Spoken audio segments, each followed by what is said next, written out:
Assalamualaikum warahmatullahi wabarakatuh. Eh, Kami dari kelompok 7 izin akan mempresentasikan pendekatan perancangan struktur jembatan Teluk Kendari. Oke, ini ada berikut nama-nama anggota kelompok kami. Ada saya Riko Sadewo, ada Faris Aditya, Hasbilah Ramadan, Daniel Safat, Ridho Ramadana, dan Fahri Alfitra. Oke, pada pendekatan yang pertama kita mempunyai panjang bentang. Dalam rangkanya kurang cocok. Bentang 40-200 meter masih kurang untuk bentang utama yang panjang. Untuk platnya sangat tidak cocok. Bentang sangat pendek, 0-15 meter. Untuk lengkungannya memungkinkan. Bentang 150-400 meter bisa jadi opsi. Namun kalah dari cable stay. Gelagar tidak cocok. Bentang terbatas, maksimum 60 meter. Tidak mampu melintasi teluk tanpa banyak pilar. Cable stay sangat cocok, pilihan ideal untuk bentang sangat panjang 200-500 meter. Keterangan, ini adalah kriteria eliminasi kebutuhan bentang utama untuk melintasi Teluk Kendari, otomatis menggugurkan jembatan plat dan gelagar.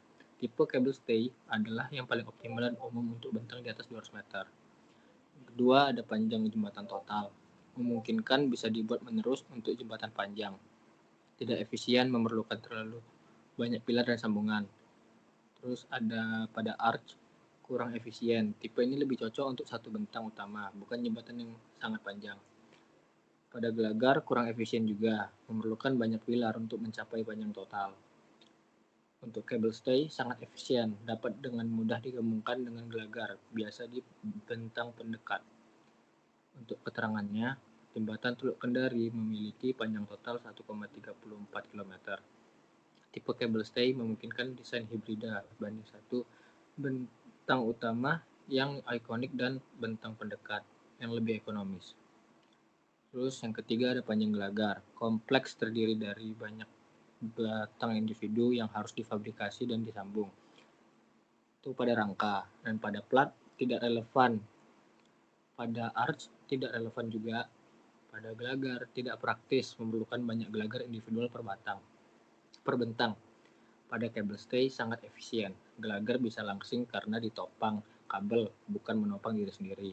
Keterangannya, pada jembatan gelagar biasa, gelagar harus masif. Pada cable stay, gelagar digantung oleh kabel, sehingga bisa didesain lebih langsing. Seringkali menggunakan gelagar komposit atau beton pratekan. Selanjutnya akan dibacakan oleh Ridho Ramadana.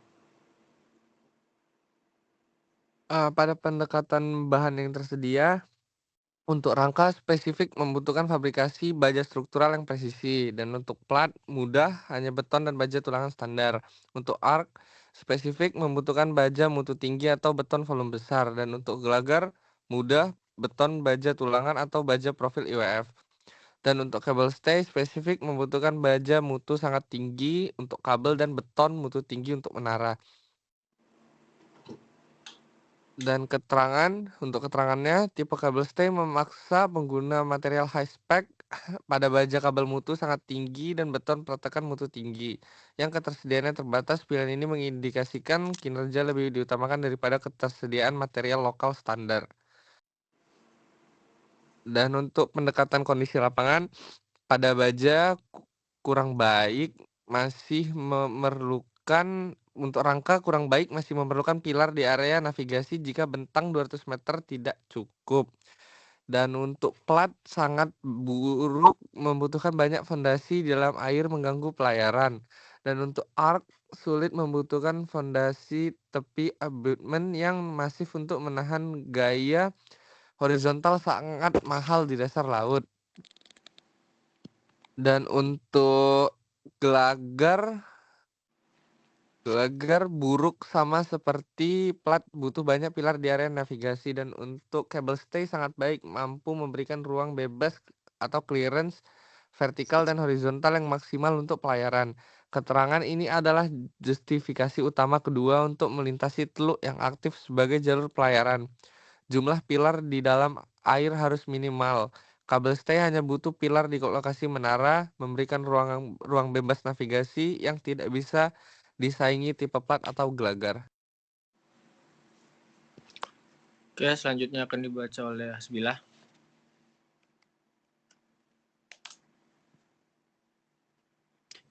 Selanjutnya waktu pelaksanaan.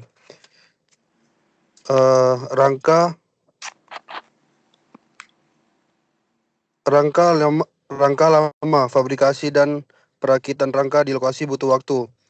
Kemudian platnya cepat, berbentang tapi lama total. Yang ketiga, arch sangat lama, pembangunan pelengkung dan fondasi sangat kompleks. Kemudian gelagar relatif cepat, apalagi jika pakai gelagar pracetak. Kemudian kabel stay-nya sangat lama, pembangunan menara pilon dan instalasi kabel sangat rumit. Terus keterangannya itu waktu pelaksanaan yang lama adalah konsekuensi yang diterima dari pemilihan tipe ini, bukan menjadi kriteria penghematan. Ini adalah trade-off untuk mendapatkan bentang panjang dan estetika. Kemudian itu kemudahan pelaksanaan.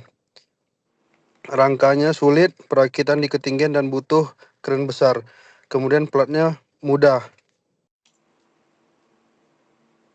Dan artsnya sangat sulit, pemasangan pelengkung butuh perancah masif atau metode khusus. Gelagar relatif mudah, teknologi umum dikuasai. Kabel stay sangat sulit, membutuhkan teknologi canggih dan spesialis. Keterangannya sama seperti waktu. Kriteria kemudahan dikorbankan. Pemilihan ini menunjukkan bahwa kemampuan teknis untuk melaksanakan lebih diutamakan daripada kemudahan itu sendiri. Baik, selanjutnya akan dibaca oleh Fahri. Baik, selanjutnya teknologi. Untuk rangkanya itu membutuhkan kren besar dengan kapasitas angkat tinggi. Untuk platnya standar. Untuk arch-nya membutuhkan heavy lifting dan perancah khusus. Untuk gelagarnya standar. Selanjutnya untuk kabel stay-nya sangat canggih, membutuhkan clamping formwork atau menara, from travel atau deck, dan alat jacking kabel. Keterangannya, pemilihan tipe kabel stay secara otomatis mengunci kebutuhan teknologi canggih yang mungkin harus diimpor. Ini adalah keputusan sadar untuk menggunakan teknologi canggih demi hasil optimal. Selanjutnya itu estetika. Untuk rangkanya sedang atau fungsional terlihat kaku. Untuk platnya rendah, untuk arch-nya itu tinggi, sering menjadi ikon. Untuk gelagarnya sedang, selanjutnya itu kabel stay-nya sangat tinggi, pilihan utama untuk landmark atau ikon kota. Keterangannya ini adalah justifikasi primer untuk jembatan yang melintasi teluk di ibu kota provinsi. Estetika menjadi kriteria utama, jembatan kabel stay dipilih untuk menjadi landmark baru kawasan. Selanjutnya akan dibacakan oleh Faris Aditya. Oke, selanjutnya biaya. Untuk rangkanya sedang atau tinggi, untuk arch-nya rendah, untuk gelagarnya tinggi, untuk kabel stay-nya sangat tinggi merupakan salah satu tipe jembatan termahal. Baru untuk keterangannya, jembatan kabel stay adalah opsi termahal. Pemilihan ini menunjukkan bahwa nilai strategis atau konektivitas estetika, landmark, dan fungsional bertentang ruang bebas lebih diutamakan daripada biaya konstruksi awal. Inti cost atau terendah. Baru selanjutnya akses pemeliharaan. Untuk rangkanya sulit, banyak sambungan baut atau las yang harus diinspeksi. Platnya itu mudah, arch-nya sulit, akses ke struktur pelengkung utama terbatas. Baru gelagarnya mudah, kabel stay-nya kompleks, membutuhkan inspeksi khusus untuk kabel, angkur, dan sistem proteksi korosi. Keterangannya, pemeliharaan lebih rumit dan mahal, namun desain modern sudah memperhitungkan ini. Misalnya kabel bisa diganti satu persatu. Ini adalah komitmen pemeliharaan jangka panjang. Baik, sekian presentasi dari kami kelompok 7. Terima kasih. Assalamualaikum warahmatullahi wabarakatuh.